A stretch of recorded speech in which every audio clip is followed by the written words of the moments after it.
안녕하세요. 아내와 같이 도배일을 하는 60대 중반 남자입니다. 이 채널은 아내가 저와 일할 때 라디오처럼 켜두는 채널이에요.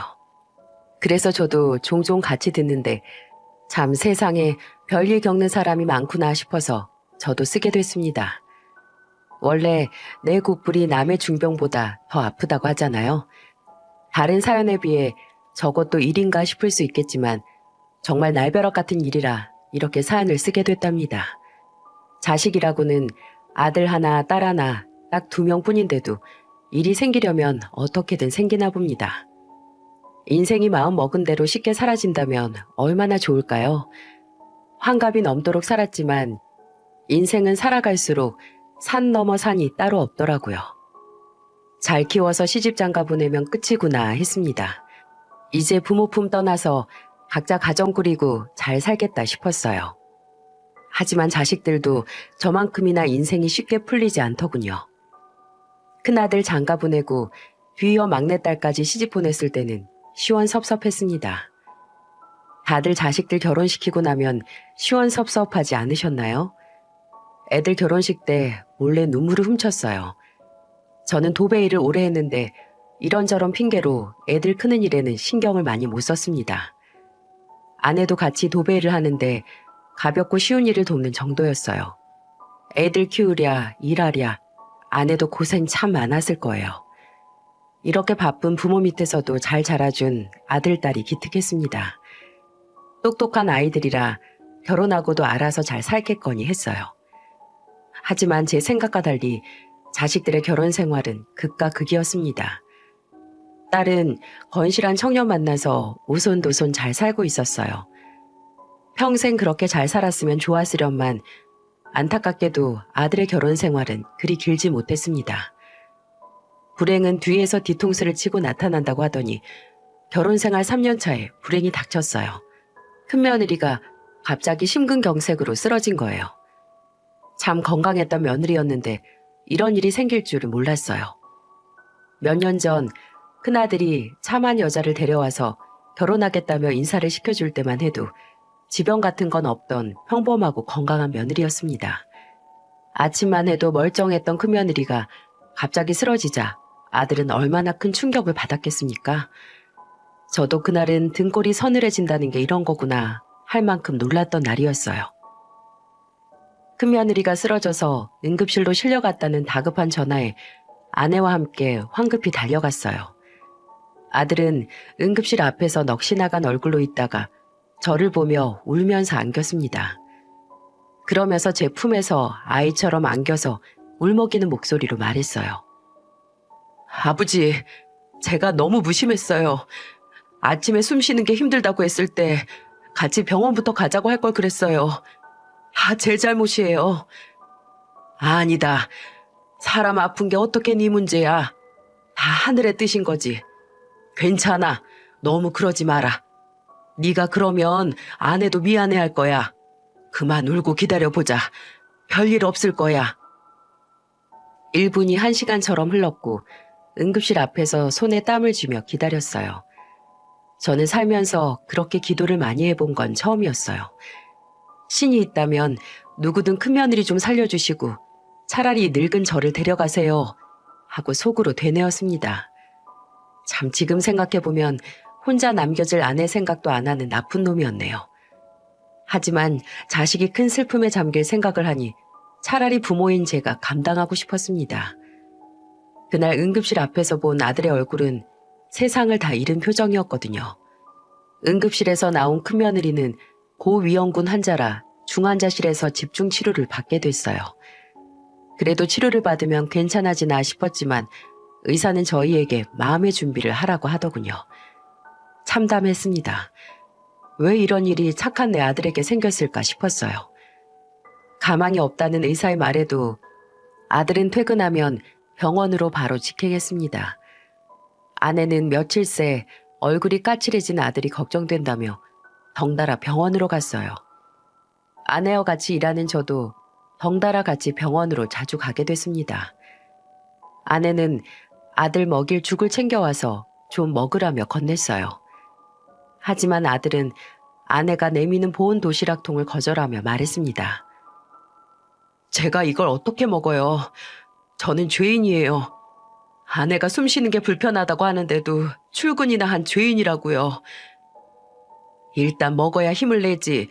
네가 기운을 차려야 이 아내도 건강하게 일어나지. 너 이러고 있는 거 알면 미안해서라도 못 나오겠다. 아내는 아들에게 거의 애원하듯 매달려서 겨우 한술 떠먹였어요. 그제 아내는 한숨 돌렸지만 아들은 모래알을 삼키는 표정이었습니다. 제발 큰며느리가 이런 제 아들의 간절한 염원을 봐서라도 무사히 일어나 주길 바랬어요. 하지만 이런 간절한 바람이 하늘에 닿지 않았는지 큰며느리는 며칠 뒤 세상을 떠나고 말았습니다. 정말 하늘도 무심하지 왜 성실하게 열심히 사는 아들 인생에 이런 시련을 주나 했어요. 아들은 장례식 내내 목 놓아 울었습니다. 그걸 보는 제 심정은 어땠는 줄 아시나요? 할 수만 있다면 제가 대신 아파해주고 싶었어요. 세상에서 배우자를 잃은 아픔과 충격이 우울증이 올 만큼 힘들다는 얘기를 들은 적이 있었습니다. 그걸 우리 아들이 살면서 겪을 생각을 하니까 제 속도 참담하더군요. 그래도 그 와중에도 아들은 처가댁 식구들도 챙기며 할 도리는 다 했어요. 그렇게 어떻게 치웠는지도 모르게 장례식이 끝났고 저는 사돈 부부를 위로하며 한동안 안부 전화도 했습니다.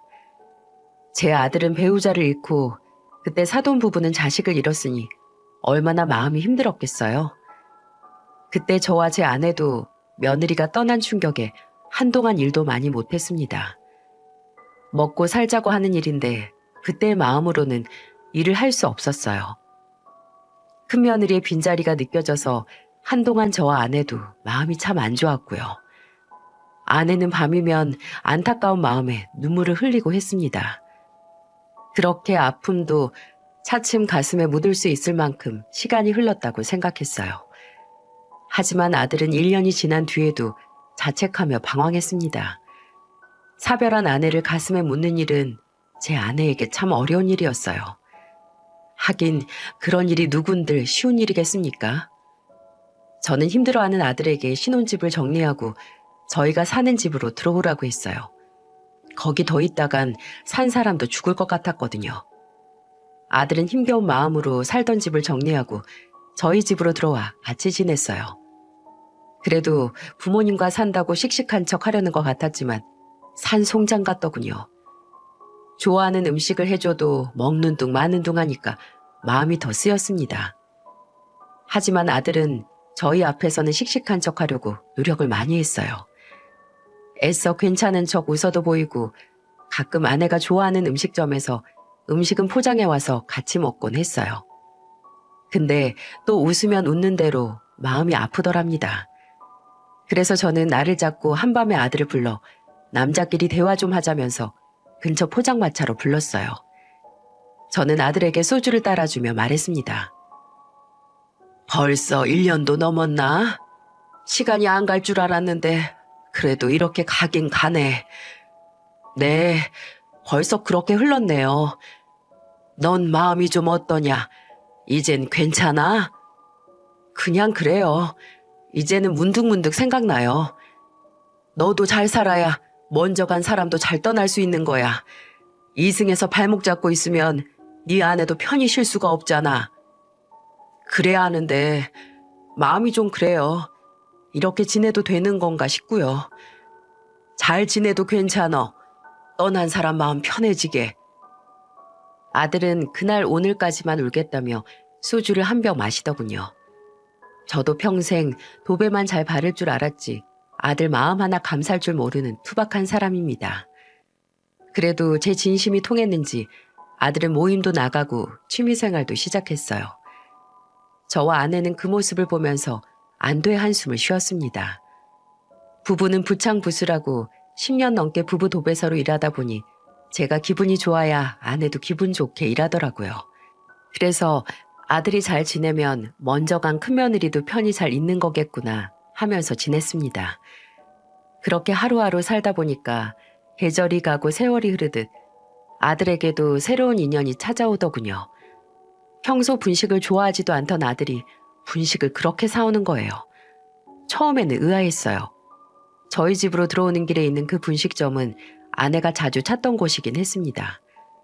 그저 단순히 이제는 퇴근길에 음식을 사올 만큼 마음의 여유가 생겼구나 했어요.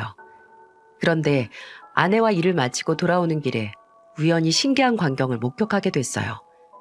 글쎄 아들이 분식집에서 어떤 여자와 대화를 하면서 웃고 있는 거예요.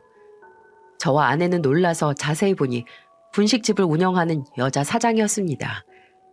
제 아내는 저를 보며 호들갑을 떨면서 말했어요. 저 분식집 여자 사장도 이혼했다고 하던데 전 남편이 아주 악질이더라고. 아유, 딱하네. 그런 사정이 있는 사람이었네. 우리 아들만큼 속이 썩어 문드러졌겠어. 사람은 사람으로 있는다고 둘이 잘 좀 의지하면서 지내면 좋겠네. 당신 모르는 척 하고 있어. 먼저 말해주기 전까지 절대 아는 척 하지 말고. 아내와 저는 아들이 먼저 말해주기 전까지 모른 척 하기로 했습니다. 이제야 겨우 새 삶을 찾으려는 아들을 재촉하고 싶지 않았어요. 뭐든지 급하면 체하는 법이라고 아들이 천천히 자기의 삶을 꾸려가길 바랬습니다. 그리고 정말로 저희 부부의 바람대로 기적은 일어났어요. 아들을 목격했던 날로부터 몇 달 뒤 아들이 진지하게 만나는 사람이 있다며 소개시켜주고 싶다는 말을 하더군요. 저와 아내는 시침이 뚝 떼고 뭐 하는 사람이냐고 물었습니다. 그러자 아들은 진지한 목소리로 말하더군요. 집 앞에 있는 분식집 운영하고 있어요. 그 사람 아픔이 있는 사람이에요. 저는 전처랑 사별했지만 그 사람은 전 남편이랑 이혼하는 게 정말 힘들었던 사람이에요. 결혼 생활도 순탄치 못했대요. 아들의 이야기를 들어보니까 사연은 더 깊었습니다.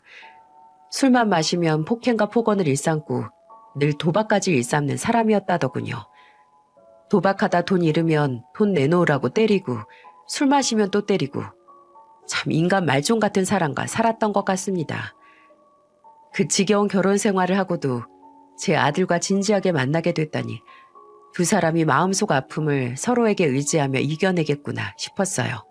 종류는 다르지만 첫 번째 결혼 생활에 아픔이 있는 사람들끼리 만난다면 서로 잘 보듬어 줄 것 같았어요. 아들은 저희에게 곧 인사를 올 거라며 말했고 저희가 미리 알고 있어야 할 것 같아 미리 언지를 준 거였습니다. 상대를 배려하는 마음이 참 기특했어요. 그렇게 며칠 후 지금 저희 곁에 있는 며느리가 아들과 함께 처음으로 인사를 왔던 날이었어요. 뭘 가져와야 할지 몰라서 과일을 사왔다며 수줍게 말하는 모습이 참 예뻐 보였어요. 며느리는 사온 과일을 주방에서 아내와 예쁘게 깎아서 거실로 가져왔습니다. 아내도 며느리가 과일을 잘 깎는다며 칭찬을 했고 저는 조심스레 며느리에게 물었어요. 부모님은 뭐 하세요? 혹시 멀리 살고 계신가? 아, 시골에서 농사 짓고 계세요. 자주 뵙지는 못하는데 전화를 자주 드리고 있어요. 일하면서 바쁠 텐데 참 다정한 딸이네. 제가 걱정을 많이 끼치는 딸이라 전화 꼭 드려야 돼요. 부모님이 참 좋아하시겠어. 그날 며느리와 그동안 살아온 이야기를 나누게 됐어요. 저희 앞에서 눈물을 흘리며 지난 날을 이야기했습니다. 아내는 제 딸이 그런 일 당했으면 그놈 자식 가만 안 둔다면서 우는 며느리보다 더 화를 냈네요. 저는 그런 일을 겪고도 씩씩하게 분식집을 차리고 장사를 하고 있는 며느리가 기특하다고 생각했습니다. 그리고 꼭 사돈 될 분들을 뵙고 싶었어요. 자식을 보면 부모가 보인다고 하잖아요. 이렇게 생각이 성숙하고 기특한 딸을 길러낸 분들이 궁금했습니다. 그렇게 아들과 며느리는 몇 달 더 연애를 이어가다 조심스레 재혼 이야기를 시작했어요. 그리고는 이후에 상견례를 잡고 사돈 부부를 처음 뵙게 됐습니다. 참 자식은 부모의 거울이라더니 인품이 훌륭하신 분들이었죠. 사돈 부부는 선한 인상에 깔끔하게 차려입은 차림새로 나오셨어요. 바깥 사돈과 악수를 나누며 인사를 나누고 자리에 앉았습니다. 이런 말 조금 그래도 처음도 아닌 상견례가 그렇게 긴장될 수가 없더라고요. 밥을 먹으며 나눈 이야기가 기억이 안 날 만큼 긴장이 됐습니다. 초원보다 재혼이 더 조심스럽고 어렵다는 말이 실감났어요. 어색한 식사를 마치고 후식으로 나온 차를 마시며 대화를 시작했어요. 안사돈께서 저희 아내를 보며 말했어요. 들으셨을지 모르겠지만 제 딸이 참 힘든 일이 있었어요. 아유, 말하지 않으셔도 됩니다. 그래도 어쩜 이렇게 대견한지. 저도 오며 가며 가게 자주 들렸는데 부침성도 좋고 싹싹한 사람 같았어요. 좋게 봐주시니 감사해요. 제가 부족해서 딸이 그런 일을 겪은 건가 싶었어요. 아유, 아니에요. 저는 이렇게 훌륭한 사람은 이런 부모님 밑에서 컸구나 하면서 제가 한 수 배우고 싶었어요. 제 딸이 아직도 불안증이 심해요. 그런데 한동안 목소리가 편안해서 물어보니 좋은 사람이 생겼다더라고요. 사돈도 아들 참 잘 키우셨어요. 저희는 사돈 부부와 덕담을 나누며 대화를 이어나갔고 아들도 흐뭇해하면서 좋아했어요. 그렇게 사돈과 저희 부부는 재혼이니 조용히 가족들끼리만 모여서 식을 대신하자며 합의했습니다. 저희도 그 편이 훨씬 부담도 없고 좋았어요. 큰 숙제라도 하나 끝낸 듯 속이 다 시원했네요.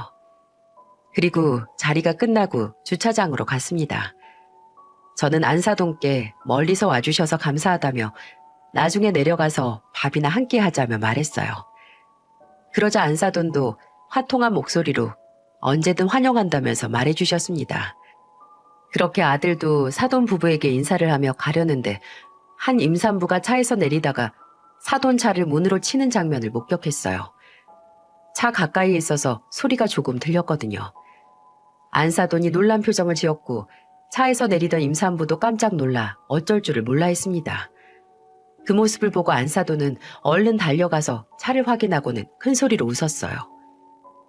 아유, 제가 멀리서 와서 피곤했나 봐요. 주차선을 조금 벗어나게 주차를 했네요. 죄송해요. 제가 조심했어야 되는데 차가 찍힌 것 같은데 어떡하죠? 괜찮아요. 지금은 이런 차 신경 쓸 때가 아니잖아요. 뭐 별로 좋은 차도 아닌데 어서 들어가서 식사하세요. 정말 죄송합니다. 아니에요. 가서 맛있게 식사하면 그걸로 됐어요. 나도 딸이 있어서 그래요. 안사돈은 별일 아니라면서 임산부를 안심시키고 보냈어요. 그 모습을 보니까 며느리가 침착하고 차분한 모습이 다 사돈 부부의 모습을 빼다 박은 듯 했습니다. 사돈 부부는 정말 별일도 아니라면서 웃어넘겼어요. 그렇게 상견례를 마치고 돌아오는데 제 아들이 참 좋은 가족을 만났구나 하는 생각이 들더라고요. 그리고 머지않아 좋은 가정을 꾸릴 거라는 생각이 들자 눈물이 고였어요. 사람이 힘든 일만 있으면 어디 살겠어요? 이런 날도 있어야 힘든 상황에도 극복하고 희망을 갖고 살게 되는 거 아니겠습니까? 아들은 며느리가 운영하는 분식집 근처에 신혼집을 얻었어요. 저희 부부는 아들 부부가 근처에 있으니 싫을 것도 없었습니다. 그렇게 아들 부부는 살림을 합치고 살기 시작했어요. 아들이 집에서 나가고 나니까 좀 허전하긴 했지만 그래도 집 근처에 있어서 괜찮았습니다. 그렇게 두 사람이 행복하기만을 바랬어요. 며느리는 결혼 후 정말 저희에게 잘했습니다. 마트에서 시장을 보고 뭘 많이 샀다면서 저희 집으로 가져왔어요. 어찌나 살갑던지 원래 한 가족이었던 것 같았습니다. 어느 날은 며느리가 외식을 하자면서 저와 아내를 불렀습니다. 아들과 며느리, 저와 아내 둘러앉아 고기를 먹고 있었어요. 며느리는 고기가 익으면 저와 제 아내 앞에 놔주느라 바쁘더군요. 저는 아들이 들고 있던 집게를 뺏어 들고 말했습니다. 너는 네 와이프 밥이 코로 가는지 입으로 가는지 신경 좀 써. 밥도 제대로 못 먹고 있잖아. 아니에요, 아버님. 저도 먹고 있었어요. 내가 구울 테니까 너희들은 얼른 더 먹어. 내 체력이 얼마나 대단한데. 저는 아들 부부가 편히 먹을 수 있도록 배려했습니다. 며느리는 괜찮다고 말했지만 저는 편히 먹으라며 고기를 건넸습니다. 그렇게 고기를 먹으면서 대화를 하는데 갑자기 주방에서 무언가 깨지는 소리가 들렸어요. 앉은 자리가 주방 근처라 그런지 유리 깨지는 소리가 크게 들렸습니다. 그런데 그때 며느리가 귀를 막으며 온몸을 덜덜 떨었어요. 저는 너무 놀라서 왜 그러냐며 물었습니다. 아들은 침착하게 며느리 어깨를 붙들며 토닥여줬어요. 놀라지 않고 차분하게 달래주는 걸 보니까 아들은 이런 일을 자주 겪은 듯 했습니다. 며느리는 못 볼 걸 본 귀신이라도 본 사람처럼 떨었어요. 아내는 물을 떠줬지만 소용이 없었고 아들은 며느리를 품에 안고 등을 토닥이며 제게 말했습니다. 아버지, 죄송해요. 이 사람이 트라우마가 있어서 갑자기 큰 소리를 들으며 놀라요. 이만 나가야 될 것 같아요. 지금 주변이 시끄러워서 그런지 쉽게 진정을 못하는 것 같아요. 그런 일이 있었어? 그럼 어서 나가자. 먼저 데리고 나가. 내가 짐 챙겨서 갈 테니까. 아버지 집으로 갈 테니까 거기서 뵙기로 해요. 죄송해, 아버지. 아이, 뭐가 죄송해. 어서 데리고 나가라. 저는 며느리가 저렇게 힘들어하는 줄도 몰랐어요. 주변이 시끄러운 걸 잘 견디지도 못하는데 시부모 좋은 고기 사주고 싶어서 고깃집까지 왔던 거였습니다. 참 그 마음이 고맙더군요. 저와 아내는 놀란 마음을 추스르며 집으로 갔어요. 뒤이어 들어오는 아들과 며느리를 보자 아내가 달려가서 며느리를 부축했습니다. 며느리는 제 아내를 보자마자 푹 안기더군요. 참 딸을 둔 부모로서 마음이 안 좋았어요. 그렇게 아내 품에 안긴 며느리를 아내가 손으로 등을 쓸어내리며 달랬어요. 그러자 며느리는 떨리는 목소리로 울면서 말하더군요. 죄송해요. 제가 전에 가정폭력 때문에 트라우마가 생겨서 유리가 깨지거나 갑자기 큰 소리를 들으면 정신이 아득해지는 것 같아요. 이제 좀 괜찮아진 줄 알았는데 아닌가 봐요. 괜찮아, 괜찮아. 이제 우리가 있잖아. 이럴 때 우는 거야. 마음 좀 풀어. 어머님, 저 정말 그동안 너무 힘들었어요. 그날 며느리의 한탄 섞인 울음에 저조차도 눈물이 흘렀어요. 아내가 며느리를 진정시키는 동안 저는 아들과 주방에서 죽을 좀 끓이고 간단하게나마 저녁을 준비했습니다. 몇 시간이 흐르고 아내가 며느리를 데리고 나왔어요. 며느리는 퉁퉁 부은 눈을 하고는 창피한지 주방으로 와서 제게 사과를 하면서 말했습니다. 아버님, 죄송해요. 제가 오늘 제대로 대접해드리려고 했는데 이렇게 됐네요. 내일 점심에 우리 둘이 네 분식점 갈 테니까 거기서 제대로 한상 차려줘. 네 시어머니가 떡볶이 귀신이잖니.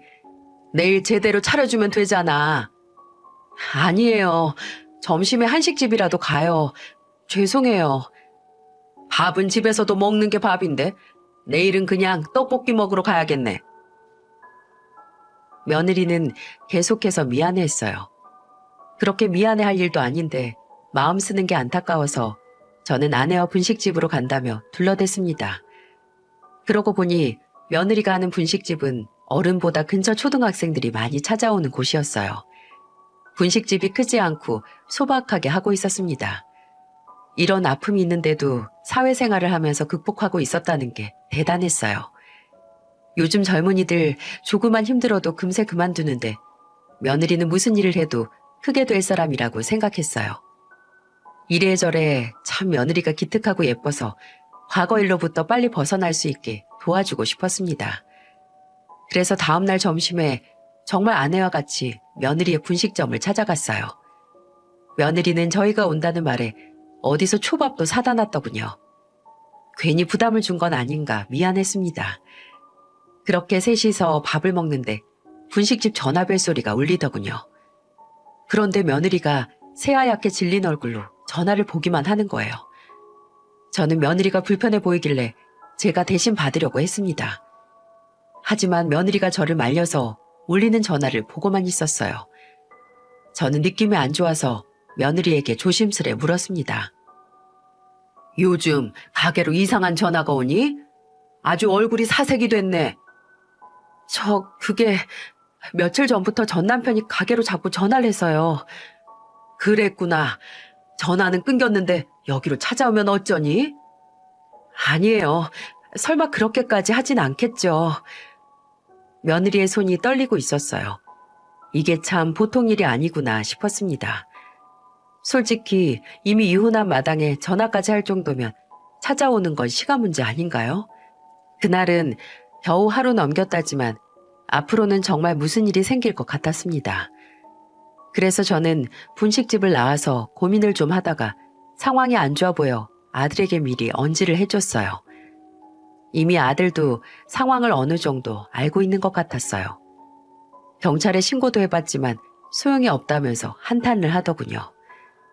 그래서 저와 제 아내가 어차피 오다 가다 보이는 가게니까 자주 들여다보겠다며 안심시켜줬습니다. 혹시나 모를 상황을 대비해서 제가 보초라도 서고 싶었지만 저와 아내도 일이 있으니 그럴 순 없었죠. 하지만 오며 가며 보는 일은 쉬우니까 그렇게라도 며느리를 지켜주고 싶었습니다. 저는 며느리에게 전화를 걸어서 말했어요. 우리가 오며 가며 자주 들여다보마. 너무 불안해하지 마라. 아버님, 죄송해요. 이렇게 걱정만 끼치는 며느리라서 면목이 없네요. 내가 해줄 수 있는 게 이런 것뿐이라 내가 미안하지. 감사드리고 죄송해요, 아버님. 며느리는 제게 울먹이며 사과를 했어요. 그런데 이게 어디 제게 미안해할 일이던가요? 가정폭력이라는 게 당하고 싶어서 당하는 사람이 어디 있겠어요? 며느리에게 하나도 미안해할 거 없다면서 안심시켰습니다. 그리고 저는 정말 아내와 둘이 늘 분식집을 일부러라도 더 지나다녔어요. 하루는 커피도 사가기도 하고 또 하루는 디저트도 가져다 주면서 며느리를 안심시켜줬습니다. 며느리는 일부러 이러지 않아도 된다고 하면서도 고맙다면서 말했어요. 번거롭지도 않았고 이렇게 해서라도 며느리가 안심할 수 있다면 힘들지 않았습니다. 그만큼 며느리는 저희에게 소중한 사람이었어요. 아들에게만큼이나 저희 부부에게도 큰 선물 같은 존재였죠. 그래서 정말 지켜주고 싶었어요. 이제 겨우 서로의 아픔을 보듬으면서 의지하고 사는 아들과 며느리가 안쓰러웠거든요. 하지만 이런 노력에도 불행은 폭풍처럼 다가왔습니다. 한 번 며느리를 잃어본 적이 있는 저희 부부에게도 그날 일은 참 벼락 같은 일이었어요. 그날따라 유난히 일이 길어져서 분식집을 못 갈 것 같았는데 아내가 오늘은 정리하고 빨리 가자면서 저를 재촉하더군요. 저는 아내를 보며 말했어요. 아니 대체 왜 그렇게 서둘러? 이걸 다 언제 정리해? 어제 꿈자리도 이상하고 하루 종일 기분이 안 좋아. 느낌이 영 안 좋아. 둘이 도배일을 하면 저는 대체로 몸 쓰는 도배를 하고 아내가 대체로 쉬운 마무리 작업을 하곤 했습니다. 그날따라 유난히 서두르면서 마무리하려는 아내가 이상했지만 원래 여자의 촉은 무섭다고 하잖아요. 그래서 그냥 아내를 따라서 정리를 하고 일을 끝냈습니다. 워낙 오래 같이 일했기 때문에 뒷정리도 척이면 척이었어요. 빠르게 정리하고 나오자 아내는 빨리 며느리 분식집으로 가자며 저를 다그쳤습니다. 그날 가장 이상했던 게 아내였어요. 그렇게 발길을 재촉하며 분식집으로 갔습니다. 해가 저무는 저녁 시간이었는데 분식집에서 며느리가 신발을 한쪽만 신고 뛰쳐나오는 모습이 보이더라고요. 저는 눈이 휘둥그레져서 차에서 얼른 내렸어요. 며느리는 신발 하나가 벗겨진지도 모른 채 어디론가 정신없이 달려가는 모습이었어요. 저와 아내는 차에서 내려 뒤쫓아가려고 했는데 며느리의 뒤를 누군가 따라 나오는데 경악을 했습니다. 낯설고 처음 보는 행색의 키가 큰 남자가 도망치듯 달려가는 며느리의 뒤를 쫓아가는 거예요. 너무 놀라서 최선을 다해 며느리가 간 방향을 쫓아갔습니다. 저는 허둥지둥 달려가서 며느리의 뒤를 쫓는 남자의 뒷덜미를 덜썩 잡았어요. 제가 아무리 도배를 하면서 체력이 길러졌다 해도 환갑이 넘은 제가 젊은 사람을 어떻게 제압할 수 있었겠어요? 그 순간에는 안간 힘을 다해서 그 남자를 붙들어야만 하니까 겨우겨우 이를 악물고 버텼습니다.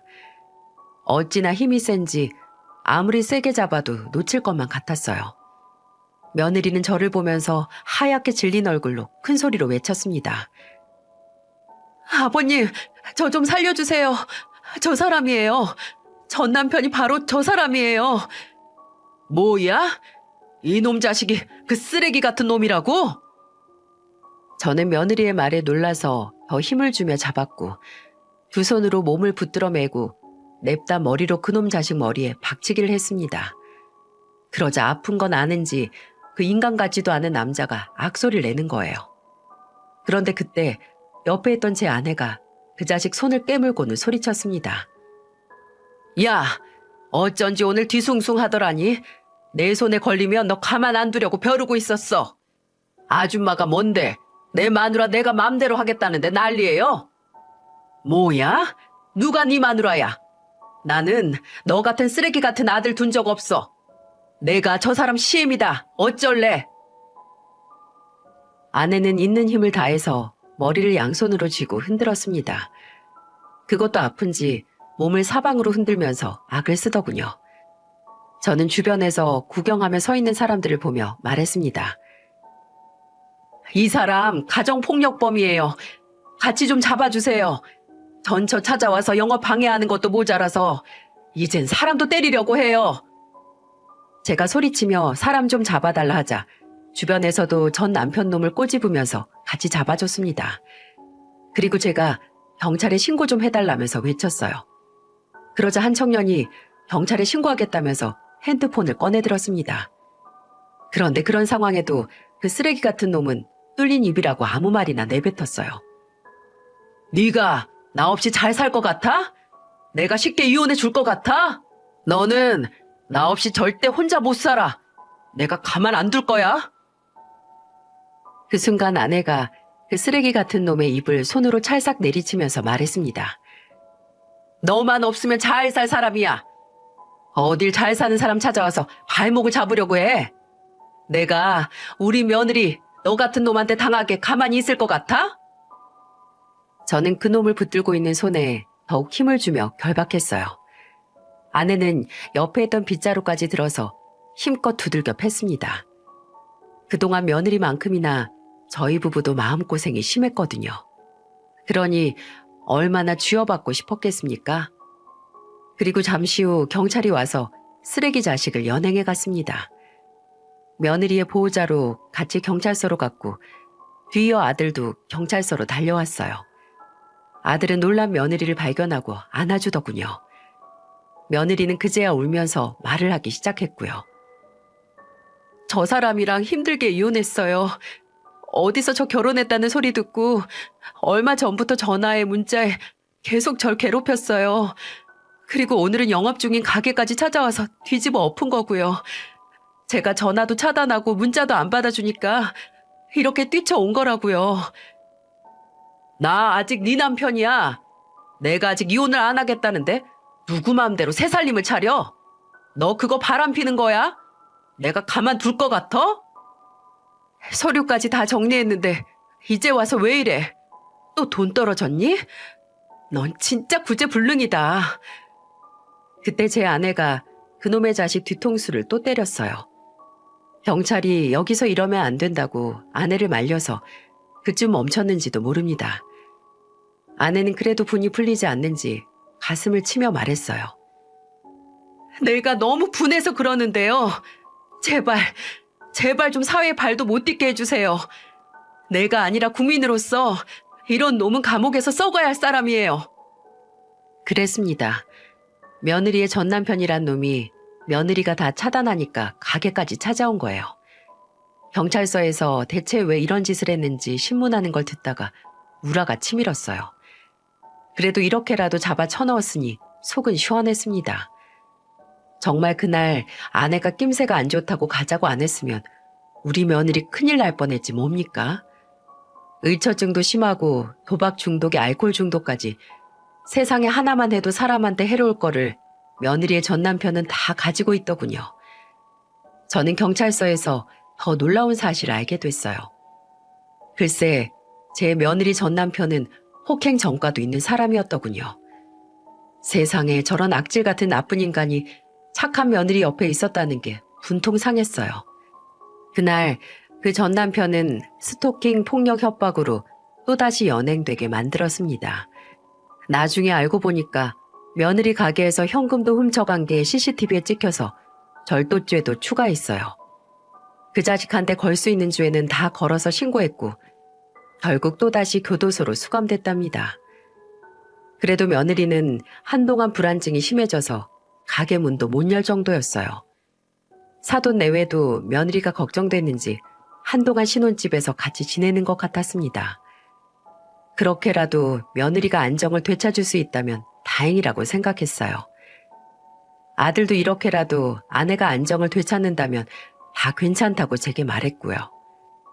그래도 장인과 장모님이 있으면 신경 쓰이지 않을까 싶었는데 아들이 괜찮다며 말하는 걸 보고 안심했어요.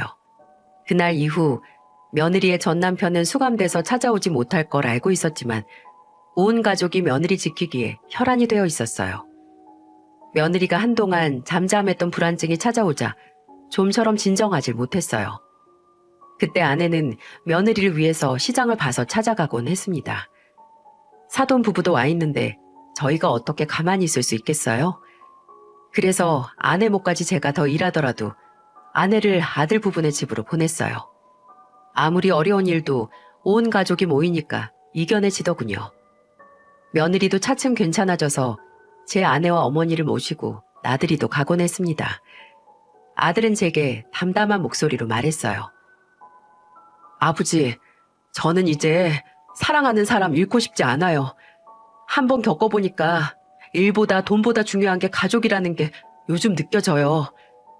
나도 그렇다. 우리 며느리 큰일 겪고 나니까 가족 소중하게 더 느껴져. 요즘만 같아도 살만할 텐데 금세 또 더 좋아질 거야. 저도 아버지처럼 든든한 남편이 되고 싶은데 잘 안 되는 것 같아요. 나도 네 나이에는 아무것도 몰랐다. 살다 보면 서로 맞춰가고 더 알아가고 하는 거야. 저는 아들의 어깨를 두드리며 말했습니다. 저라고 이렇게 가정 꾸리고 사는 게 처음부터 쉬웠겠나요? 살다 보니 아내와 일도 하고 서로 의지하게 됐던 거죠. 모든 부부가 그렇지 않을까요? 세상 풍파 겪다 보니까 어지간한 일에는 초연해지는 것 같네요. 옛말에 아내에게 한 말은 나도 소에게 한 말은 나지 않는다라는 말이 있어요. 아무리 가까운 사람이라도 말은 조심히 가려 해야 하죠. 그래야 노년의 부창부수처럼 붙어 지낼 수 있답니다.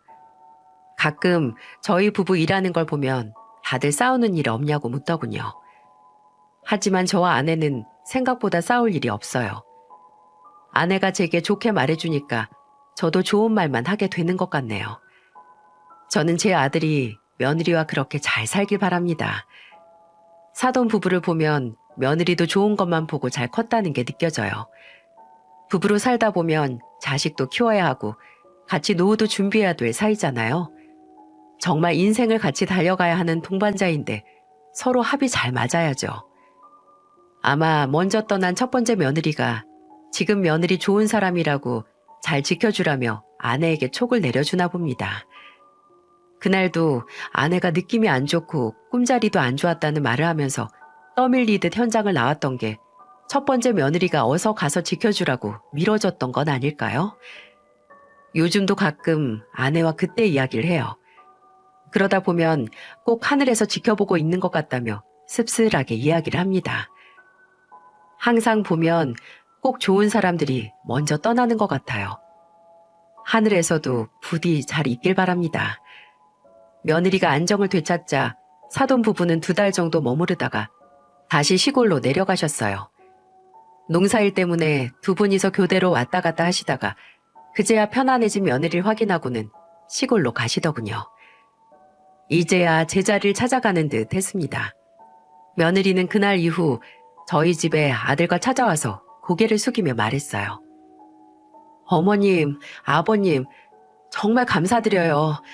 그리고 죄송해요. 저는 며느리가 왜 미안해야 할 일인지 이해를 못했어요. 저는 며느리를 보고 다그치듯 말했습니다. 우리가 가족인데 미안할 게 뭐 있어? 이제 좀 마음이 괜찮아졌니? 네, 저 어머님 아버님 덕분에 정말 든든해요.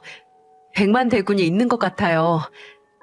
농담하는 거 보니까 정말 괜찮아졌나 보네. 이제 정신이 번쩍 들어요. 앞으로 정신 차리고 살게요. 정신 놓고 살아야 우리가 또 도와주지. 그리고 네가 왜 정신 차려? 정신 차릴 놈은 따로 있던데. 며느리와 장난치듯 말하고는 훌훌 털어내라면서 격려했어요. 아내도 다시는 근처도 못 오게 홍군형을 냈다면서 우렁차고 당당하게 말하더군요. 아들도 웃고 떠들며 말하는 걸 보니까 이제 정말 제가 바라던 평화를 찾은 것 같았습니다. 이제는 정말 아무 일도 없길 바랍니다. 하지만 또 무슨 일이 생기면 어떻겠어요? 가족이 똘똘 뭉쳐서 이겨내면 될 텐데요. 자식 다 키운 줄 알았더니 부모는 참 이렇게 마음 놓을 일이 없네요. 부부는 모든 걸 같이 하니까 부부라고 하죠. 저도 제 아내와 이 나이 되도록 합심하는 거 보면 천생연분을 만나서 잘 살게 됐던 것 같습니다. 부창, 부수, 여러분들은 어떤 가정을 만들고 계신가요? 요즘도 아내와 그때 일을 떠올리면 어이가 없지만 그래도 헛웃음을 짓곤 합니다. 그리고 같이 사연튜브를 들으면서 우리 집도 이렇게 황당했는데 하면서 말하기도 하죠. 부부라서가 아니라 가족이라 이겨낸 일로 이렇게 사연을 쓸 줄도 몰랐는데 참 인생 길게 살고 볼 일입니다. 저는 늘 노년에는 손주 보면서 아내와 오순도순 늙어가는 게 꿈이었어요. 아들과 며느리는 아직 아이가 없습니다. 늦은 결혼인 만큼 천천히 생각하려고 한다더군요. 뭐 저희 부부는 며느리를 보면서 막내딸이 생긴 것 같다면서 웃으며 지내고 있습니다. 그러다 가끔 딸이 사위와 같이 손녀딸을 데리고 오곤 해요. 그래서 집에 한 번씩 웃음꽃이 활짝 핀답니다. 며느리는 아이를 키워본 적도 없는데 어찌나 아이를 잘 돌보는지 딸도 감탄할 정도예요. 며느리한테 왜 이렇게 아이를 잘 보냐고 물어보면 이런 말을 합니다. 제가 분식집 하면서 초등학생들을 자주 봐서 그런 것 같아요. 얼른 커서 분식집 놀러 왔으면 좋겠어요. 제 딸도 며느리를 새언니라 부르며 정말 잘 따른답니다. 요즘에는 둘이 만나서 이런저런 이야기도 하면서 지내는 것 같아요. 요즘만 같아도 살 것 같네요. 가지 많은 나무에 바람 잘 날 없다지만 그래도 무탈하기만을 바랍니다. 아내와 저는 사돈 부부를 뵈러 며느리 고향에도 내려갔다 왔어요. 여행 가는 기분도 들고 색다르던데요. 며느리 안부도 전해주고 안사돈과 약주도 하는 사이가 됐습니다. 사돈과 가까이 지내니까 좋은 게 딱 하나 있어요. 며느리 어린 시절 이야기도 들으며 서로 애들 키우다 생긴 일도 이야기하며 과거를 회상하곤 해요. 나이 들어서 사돈과 친구처럼 지내는 것도 좋은 것 같아요. 며느리도 예전보다 훨씬 안정을 찾았고 분식집도 예전처럼 영업을 하고 있습니다. 며느리가 좋아하는 카페에서 디저트도 사다 주면서 힘을 불어 넣어주고 있어요. 참 대견한 우리 며느리, 앞으로도 지금처럼 씩씩하게 지냈으면 좋겠네요. 저번에 아내가 추천해줘서 여기서 사연을 듣는 것 같던데 듣다 보면 며느리도 눈치를 챌 것 같네요. 우리 며느리 앞으로는 더 훨씬 훨훨 날 수 있도록 제가 뒤를 지키고 있다고 알려주고 싶었습니다. 누구보다 아끼는데 제가 표현도 못하는 투박한 아저씨라서 어렵네요. 세상이 좋아져서 이렇게라도 진심을 전할 수 있으니 다행이라는 생각이 듭니다. 하나뿐인 소중한 우리 며느리, 가게 신경 쓰랴 시댁 챙기랴 바쁜데 앞으로는 본인을 제발 제일 잘 챙겼으면 좋겠어요. 본인이 힘들더라도 늘 다른 사람이 편한 게 낫다면서 힘든 일을 자처해서 합니다. 이렇게 소중한 며느리가 아들과 잘 살아줘서 고맙네요. 의의가 없는 부부는 맞지 않는 신발과 같다고 하죠. 제 아들은 이제 짝이 맞는 신발을 찾은 사람처럼 열심히 살고 있어요. 가장으로서 이 가정을 지키기 위해 더 열심히 살겠다고 하더군요. 저처럼 살고 싶다고 하는데 저는 아들에게 웃으면서 장난처럼 말했어요. 나처럼 꿋꿋하게 사는 건 좋은데 표현도 할 줄 알고 서로 아껴주며 살았으면 좋겠구나. 항상 서로 보듬고 살다 보면 나처럼 아내 없이는 리모컨도 못 찾는 날이 온다니까. 아버지, 그건 집안일을 너무 안 하시는 거 아니에요? 아, 이런 것도 서로 의지하는 거야. 아들은 제 말에 너털 웃음을 보였어요. 이 정도면 우리 아들과 며느리 잘 살 것 같지 않나요? 참 사연 없는 집 없다지만 혹시나 큰일을 겪고 있는 분들이 있다면 꼭 가족들과 서로 의지해서 이겨내세요. 제가 살아보니까 모든 오해는 대화가 없어서 생기더라고요. 며느리가 저희한테 힘든 사연 미리 말 안 해줬다면 꿈에도 몰랐겠지만 미리 알았으니까 대비도 하고 이렇게 큰 사고는 막을 수 있었다고 생각해요. 기쁜 일은 나누면 배가 되고 슬픈 일은 나누면 반이 된다고 하잖아요. 저는 여기에 힘든 일 털어내서 반으로 줄었어요. 앞으로도 여기서 여러 사연 들으면서 다른 사람들 아픔 반으로 줄여주러 올게요. 지금도 아내와 사연을 쓰면서 과거를 회상하니 여기서 얻은 꿀팁도 있었다는 걸 깨달았어요. 사연 들을 때마다 항상 증거가 중요하다는 걸 느껴서 며느리 분식집 CCTV를 화질 제일 좋은 걸로 바꿔준 게 신의 한 수였습니다. 그때는 설마 영업하는 가게 일이 생길까 싶었는데 그때 대비 안 했으면 후회할 뻔했지 뭐예요. 앞으로도 사연 튜브 들으면서 잘 살 테니 저희 사연에도 응원 많이 해주세요. 다가올 봄날에는 좋은 일만 가득하길 바랄게요. 모두들 힘내시고 파이팅 하세요.